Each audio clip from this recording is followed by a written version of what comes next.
when he got to the gas station, he heard God speak to him, something very specific.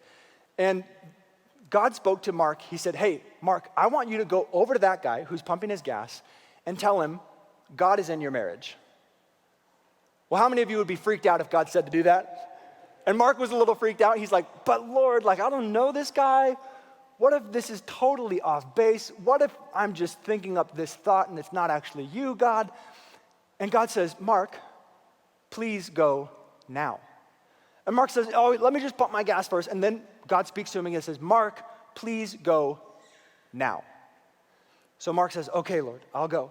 And he goes over to this guy and he says, hey, I don't know if this means anything to you, but I just heard God speak something to me and he wants me to say it to you. So here it goes.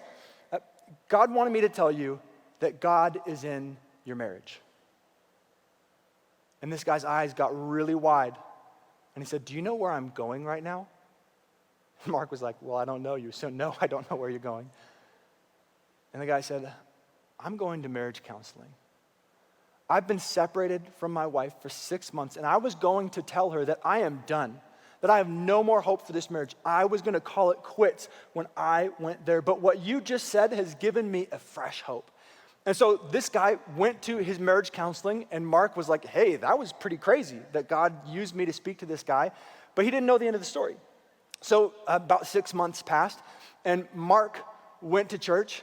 And one day when he was at church, he heard this guy call out, hey, you. And he turned around, and there was the guy from the gas station. And the guy from the gas station told him this. He said, thank you so much for speaking to me when you did. Thank you so much for obeying God in that moment, because when you told me that, I went to marriage counseling. I told my wife and our therapist what you had told me, what God wanted to say to us, and it totally transformed that whole marriage counseling session, so much so that by the end of it, all three of us, my wife, me, and our therapist, were down on our knees praising Jesus and weeping because it had allowed us to come back together again. He introduced Mark to his wife and says, we're happily married now because of what you said. How cool is that?